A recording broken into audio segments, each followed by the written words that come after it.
It has been my passion to tell people about this because I don't want women to have unnecessary surgery. I'm Chloe Nordquist reporting. Chloe, thank you, and that will do it for us today. I'm Chris Stewart. Denver 7 News at 5 starts right now. Stand by for an explosion. For the second day in a row, an explosion in Westminster. We've got indication that there was an explosion and the whole building is on fire. This time, a portion of an apartment complex goes up in flames, forcing multiple people out of their homes. Ukraine declares a state of emergency as more Russian troops move in. We have not seen any data points that alleviate the grave concern. And Denver gets ready to say goodbye to the COVID vaccine mandate. It's time to move to more of an endemic response to managing COVID-19.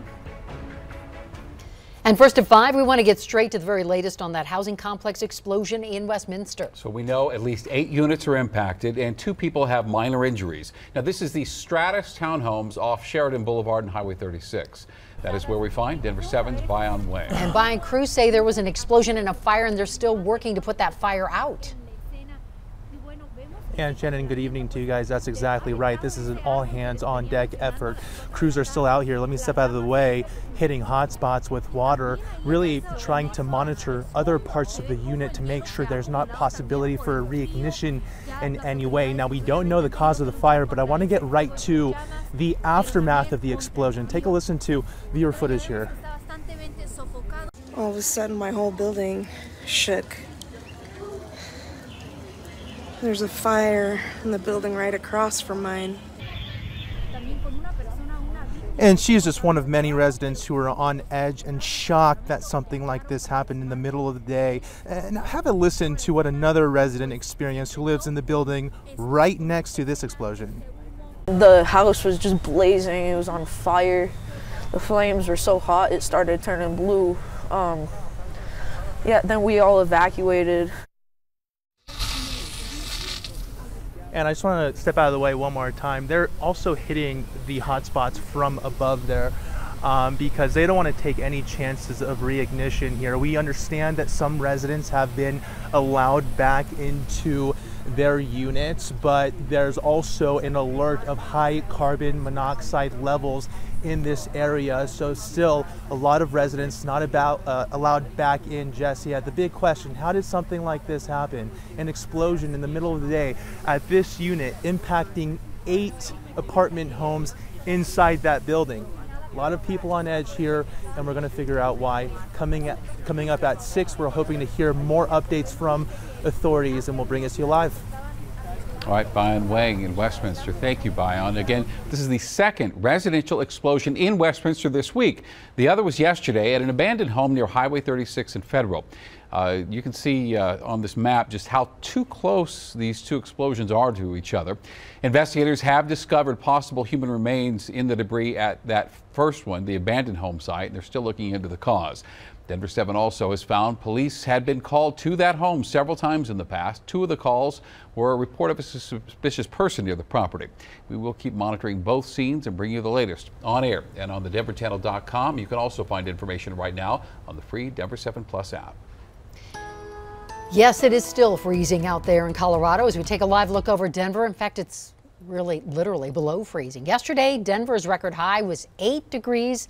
This morning we hit -7 in the city, and that is a new record low for February 23rd, and it beats the record of -4 degrees. That was set back in 1899, and to do the math for you, that means this morning we hit the coldest low in Denver in 123 years. And to tell us more about when this cold snap will end, here's meteorologist Mike Nelson. Hey, Mike.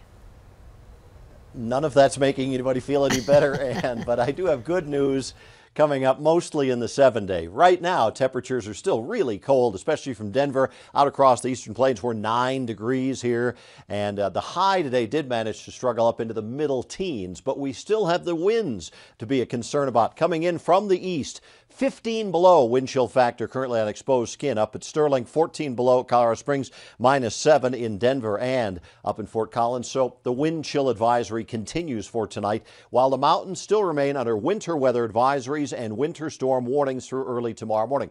And we're not done with the snow yet either here in the Denver area. You can see a new band that is developing up in Boulder County and Larimer County.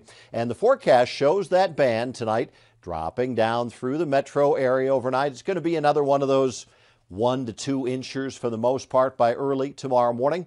And then we'll have the slick roads to contend with. But I do have some good news. This thing is starting to wind down a little bit. We'll get the metro snow tonight. But looking ahead, the temperatures are going to get back above freezing noon on Saturday. And in the 7-day forecast, I have some 60s. I'll share that with you in about 15 minutes. We'll see you then. Thank you, Mike. As more Russian troops move in, Ukraine has declared a state of emergency, and the country's president tonight pleading for peace. He says Russian President Vladimir Putin would not accept his call. And despite sanctions by the United States and other countries, U.S. intelligence indicates a full-scale invasion is imminent. ABC News reports that Russia has about 80% of its forces ready to go. As we have noted in recent days and recent hours, Russia's invasion of Ukraine is beginning. President Putin authorized Russian troops to enter those regions. He has taken other steps that amount to a direct assault on Ukraine's sovereignty. And today, President Biden announced new sanctions against Russia, this time directed at the company building a critical pipeline through Germany to Russia. Russian President Putin is remaining defiant, and he told Turkey's president he is disappointed with the response from the West and says the U.S. and NATO are ignoring legitimate Russian concerns and demands. Denver will no longer require city employees to be vaccinated against COVID-19. This also applies to Denver teachers, contractors, and workers in high-risk settings. Denver 7 CB Cotton is joining us live in our newsroom and is looking over the new order that goes in place at the end of next week. So, CB, the city was adamant employees needed to get vaccinated last year, so why the about-face? Shannon, as we've navigated the ever-changing COVID protocols during this pandemic, the word we've heard a lot from city leaders is data. And that's the key word in this situation, too. The Denver Department of Public Health says the virus isn't spreading as rapidly in the Denver metro, so this is the decision that makes sense right now. In fact, the latest data shows the Denver metro's 1-week positivity rate has dropped below 5%. And Bob McDonald, director of Denver Public Health, says their modeling suggests lifting the vaccine mandate will not have a negative effect on the downward trend.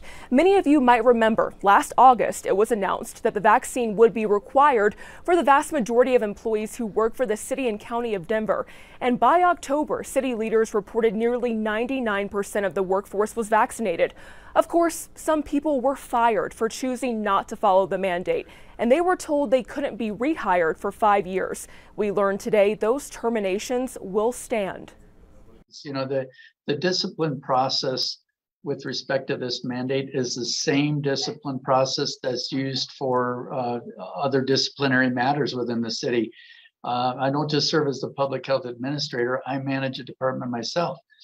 Those disciplinary measures were in place long before the pandemic.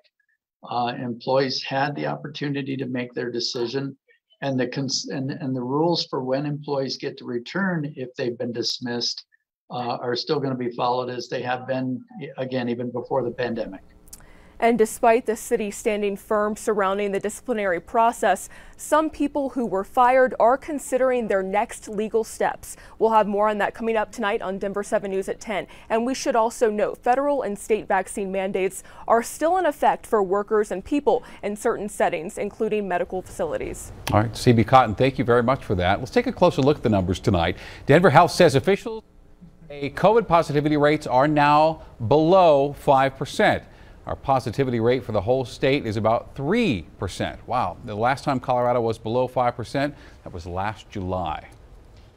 Former Douglas County Superintendent Corey Wise has landed a new job in the Jefferson County School District. He's now joining a dozen others as a community superintendent for Jeffco Schools, and Wise will be in that role through the end of the school year. Now, Corey Wise has also hired attorneys to preserve evidence related to his firing earlier this month from the newly elected conservative Dougco board. The board hopes to fill his vacant position by early next month. What we said to Corey is that, you know, we do have a strong four that are prepared to to move forward. How did we get to this point in Douglas County? It started with public records requests. New calls, texts, and emails reveal the private conversations board members had before they decided to fire Superintendent Corey Wise. In the calls, you hear them very clearly say, we had these conversations with one another one-on-one. Dozens of new food options coming to DIA, and most of them are local restaurants you may already love.